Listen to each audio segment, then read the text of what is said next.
तो उसमें सबसे ज़्यादा घबराई लड़की है कि ट्रांसफर अगर होना है तो 200 और इसमें जो अमेंडमेंट होनी चाहिए वो बैठ के आप चर्चा करें हमारे साथ किया।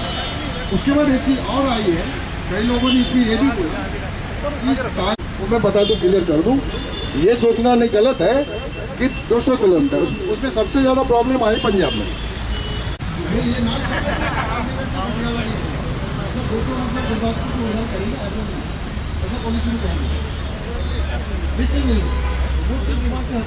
ऐसे ही ट्रांसफर होगी, अगर होगी तो ऐसा नहीं होगा सीधा यहाँ से उठाएगा वहाँ डाल देगा।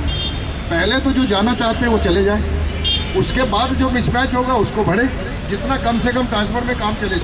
जरूरत नहीं है आप लोग शामिल होइए, और जो साथ वाले हैं जो ऐसा सोचते हैं कि चलो ना ये लोग तो गए हैं, अगर एक्स्ट्रा पॉलिसी हो गई तो बेनिफिट तो हमको ही मिलेगा ना, बढ़ेगी तो मेरे को तो बढ़ ही जाना। ठीक है, तो इसीलिए आप लोग निश्चिंत रहिए, आपकी पूरी बातें मैनेजमेंट तक पहुंचा दी। Management Punjab and Sind, management Punjab and Sind bank जो साडे नाल खाएगा। साथियों, साडी आवाज मेरे ख्याल मुर्दाबाद, Punjab and Sind bank management मुर्दाबाद, जो हमसे टकराएगा साडा हक। सर पहले अपना नाम बता दीजिएगा। मेरा नाम GS खेड़ा जी, मैं Punjab and Sind bank all India officers union का प्रेजिडेंट हाँ, लेकिन इत्थे मैं एक कॉमन प्लेटफॉर्म ते united forum of Punjab and Sind bank officer union के प्लेटफॉर्म ते आया। साडे नाल एक लार्जेस्ट बॉडी है पंजाब सिंध बैंक की AIBOA। की दिक्कत है कि असी सारे तड़फे हुए हैं, सताए हुए हैं, क्योंकि पंजाब एंड सिंध बैंक ने अचानक एक इलॉजिकल बिना सोचे समझे एक पॉलिसी नूं लागू किया, जिहड़ी पॉलिसी हूबहू पंजाब नैशनल बैंक च लाई गई सी। उहदा पिछोकड़ है कि जिहड़े साडे MD ते जिहड़े साडे ED ये दोनों OBC तो पंजाब सिंध बैंक च गए सी ते दोनों इत्थे आ गए कि इन्हां दे आण करके ये उत्थों दी पॉलिसी लिआए, लेकिन पंजाब नैशनल बैंक ने वो पॉलिसी दीआं धज्जियां उड़ातीआं, वो पॉलिसी उत्थे रिवर्स हो गई।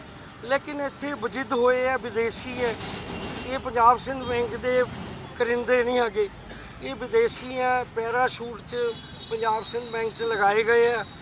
दूजा की कर रहे हैं, ब्रांचा मर्ज कर रहे हैं पंजाब हरियाणे दियाँ, उन्हां ब्रांचां नूं मर्ज करके एक तां ना केवल ये स्टाफ घटा देंगे, दूजा ये साडी जिहड़ी डिवेलपमेंट नूं धक्का दे रहे हैं, प्रमोशनस घट जाणगियां, साडियां जिहड़ियां नेड़े तेड़े दियां ट्रांसफरां उन्हां ते भी इफैक्ट होऊगा। असी इस करके इन्हां नूं किहा, इन्हां ने पॉलिसी 'च बड़ियां खामियां कि 20 मतलब 200 किलोमीटर तक घर मन्निया जाऊगा। वो किसी आम बंदे नूं भी पुछ ले जाए तो डोमिसाइल की हुंदा, डोमिसाइल हुंदा भी तुहाडा तहसील हो गई, डिस्ट्रिक्ट हो गई, तुहाडी स्टेट हो गई, आ कहते भी 200 किलोमीटर तक तुहाडा डोमिसाइल मन्निया जाऊगा।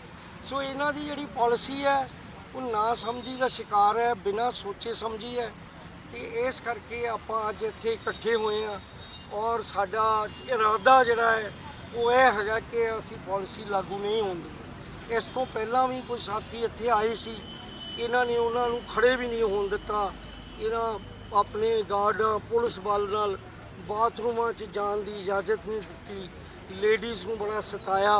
तो आ जिहड़ी मैनेजमेंट है ये अपने कोलों थर्ड पार्टी सैलिंग करांदी है, फील्ड फंक्शनरीज़ नूं प्रमोशनां नहीं दिंदी, तो ये अपने कोल रखे हुए जिहड़े बंदे गुलामी की हद तक आए हुए हैं पंजाब एंड सिंध बैंक। तो अज वो सारियां जंजीरां तोड़ के मैं कहांगा कि बहादुर साथी हैं जिन्हां दियां छुट्टियां कैंसल करतीआं इन्होंने। आर्टिकल 21 इंडियन कॉन्स्टिट्यूशन मांग करते हैं? असी मांग कर रहे हैं scrapping of the policy, newly introduce policy, इनू स्क्रैप करो, साडे नाल बैठ के इनू एक तहजीब नाल एक तरीके नाल इस पॉलिसी का पुनर्गठन करो ताकि असी इनू दोबारा ये पॉलिसी नू लागू करा सकीए। लोग खुशी खुशी कि जड़ा बंदा प्रमोट नहीं हुंदा उन्होंने ही असीं चक के 500 किलोमीटर भेज देने, ਮਤਲਬ ਕੋਈ ਵੀ ਤੌਰ ਤਰੀਕਾ ਨਹੀਂ। ਇੱਕ ਬਦਮਾਸ਼ੀ ਹੈ, ਯੂਨੀਅਨਸ ਨੂੰ ਤੋੜਦੇ ਹੈ, ਉਹਨਾਂ 'ਚ ਦੁਫਾੜ ਪਾਉਂਦੇ ਹੈ, ਉਸ ਤੋਂ ਬਾਅਦ ਪਾ ਕੇ ਆਪਣੀ ਚੀਜ਼ ਲਾਗੂ। ਇਹ ਪਾਲਿਸੀ ਕਿਸੇ ਯੂਨੀਅਨ ਨਾਲ ਡਿਸਕਸ ਨਹੀਂ ਹੋਈ, ਨਾ ਮੈਜੋਰਟੀ ਨਾਲ ਨਾ ਮਾਈਨੋਰਟੀ ਨਾਲ। ਜਿਸ ਤਰ੍ਹਾਂ UFBU 'ਚ IBA ਦੇ ਵਿੱਚ ਸਾਰੀਆਂ ਯੂਨੀਅਨਾਂ ਇਕੱਠੀਆਂ ਹੁੰਦੀਆਂ ਔਰ ਪਾਲਿਸੀ ਡਿਸਕਸ ਹੋ ਕੇ ਲਾਗੂ ਹੁੰਦੀ। ਇੱਥੇ ਇਹਨਾਂ ਨੇ ਕਿਸੇ ਨੂੰ ਵੀ ਕਿਸੇ ਵਿੱਚ ਵੀ ਇਹਨਾਂ ਨੇ ਉਹਨਾਂ ਨੂੰ ਸ਼ਾਮਲ ਨਹੀਂ ਕੀਤਾ ਤੇ ਪਾਲਿਸੀ ਲਾਗੂ। ये साढ़े संजय खान जी हैं AIBOA को। सर अगर बात करें आपसे पॉलिसी लेकर, मैम अपना नाम बताइएगा। श्वेतना। कहाँ से आए हैं? जीरकपुर चंडीगढ़। दिक्कत क्या होगी अगर ये जिस तरीके से जो लेकर आ रहे हैं, इससे दिक्कत क्या होगी? सर एडवर्स इफेक्ट्स हैं क्योंकि ट्रांसफर्स बहुत दूर दूर होंगी सबकी, और जिसको होम पोस्टिंग कंसीडर किया जा रहा है वो हमारी होम पोस्टिंग मतलब फिर बिल्कुल हमारा डोमिसाइल नहीं है, जिसको 200 किलोमीटर्स का नाम दिया जा रहा है। डोमिसाइल जैसे अभी भी डिस्कस हुआ था, एक हमारी तहसील होती है, ज़्यादा से ज़्यादा एक डिस्ट्रिक्ट होती है। अगर हमें इतनी दूर भेज दिया जाएगा तो फीमेल्स की और बहुत रिस्पॉन्सिबिलिटीज़ होती हैं, अपने बच्चे हैं, अपनी फैमिलीज़ हैं, वो सारी लाइफ हमारी डिस्टर्ब होगी। ठीक है, हम सेक्रीफाइस करने के लिए तैयार हैं, बट कम से कम ऐसा तो हो कि कम से कम हम एक हफ़्ते बाद तो सोच सकें घर आने की। बट अगर इतनी दूर कर देंगे तो फिर एक हफ़्ते बाद भी हम शायद सिर्फ मत्था टेकने ही अपने घर आ पाएंगे। तो इसीलिए आज हम सब इकट्ठे हुए हैं यहाँ पे कि इसको तो स्क्रैप किया जाए, रिवाइज़ किया जाए एंड विद कंसेंट किया जाए। Thank you. मैम इस पॉलिसी में दिक्कतें क्या है पंजाबी ਵਿੱਚ? ਇਹਦੇ ਵਿੱਚ 200 ਕਿਲੋਮੀਟਰ ਏਰੀਅਲ ਡਿਸਟੈਂਸ ਲਿਆ ਗਿਆ, ਜਿਹਨੂੰ ਕਵਰ ਕਰਨ ਲਈ ਜਾਂ ਤਾਂ ਸਾਨੂੰ ਪਰਸਨਲ ਹੈਲੀਕਾਪਟਰਸ ਲੈ ਦੇਣ ਤਾਂ ਕਿ ਅਸੀਂ ਉਹਨੂੰ ਈਜ਼ੀਲੀ ਕਵਰ ਕਰ ਲਈਏ। ਜਦੋਂ ਗਵਰਨਮੈਂਟ ਦੀ ਪਾਲਿਸੀ ਕਹਿੰਦੀ ਹੈ ਕਿ ਵੂਮੈਨ ਨੂੰ ਹੋਮ ਪੋਸਟਿੰਗ ਦਿਓ ਜਿੱਥੇ ਉਹਦੇ ਸਪਾਊਸ ਜਾਂ ਪੈਰੈਂਟਸ ਰਹਿੰਦੇ ਹੈ, ਤਾਂ ਫਿਰ ਇਹ ਪਾਲਿਸੀ ਕਿੱਥੋਂ ਇੰਪਲੀਮੈਂਟ ਹੋ ਰਹੀ ਹੈ? 200 ਕਿਲੋਮੀਟਰ ਕਿੱਥੇ ਔਰਤਾਂ ਦੀ ਸੁਰੱਖਿਆ ਦੀ ਹਿੱਤ ਵਿੱਚ ਕਿੱਥੇ ਆਏ? ਕਿੱਥੇ ਅਸੀਂ 200 ਕਿਲੋਮੀਟਰ ਟਰੈਵਲ ਕਰਕੇ ਜਾ ਰਹੇ ਹਾਂ, ਸਾਡੀ ਸੇਫਟੀ ਦਾ ਕੀ ਹੈ ਉਹਦੇ ਵਿੱਚ? ਤਾਂ ਕੁਝ ਤਾਂ ਦੇਖੋ ਤੁਸੀਂ ਨੀਅਰ ਬਾਈ ਸਾਨੂੰ ਦੋ, ਸਾਡੇ ਸਪਾਊਸ ਹੈ, ਅਸੀਂ ਘਰ ਆ ਸਕੀਏ, ਅਸੀਂ ਬੱਚੇ ਵੀ ਦੇਖਣੇ ਹੈ, ਅਸੀਂ ਘਰ ਆ ਕੇ ਆਪਣੇ ਬੱਚਿਆਂ ਨੂੰ ਵੀ ਦੇਖ ਸਕੀਏ। ਪਹਿਲਾਂ ਹੀ 8-8 ਵਜੇ ਤੱਕ ਬ੍ਰਾਂਚਾਂ 'ਚ ਬੈਠ ਰਹੇ ਹਾਂ, ਫਿਰ 9-9 10-10 ਵਜੇ ਤੱਕ ਘਰ ਪਹੁੰਚਾਂਗੇ, ਤੇ ਸਾਡੀ ਸੇਫਟੀ ਕਿੱਥੇ ਗਈ ਇਸ ਪਾਲਿਸੀ ਵਿੱਚ? ਇਹਦੇ ਵਿੱਚ ਸਾਰੇ ਫਲॉज ਹੀ ਫਲॉज ਨੇ, ਕੋਈ ਵੀ ਕਿਸੇ ਵੀ ਤਰ੍ਹਾਂ ਦਾ ਕੋਈ ਹਿੱਤ ਨਹੀਂ ਹੈ ਕਿਸੇ ਵੀ EMPLOYE ਦਾ। Thank you.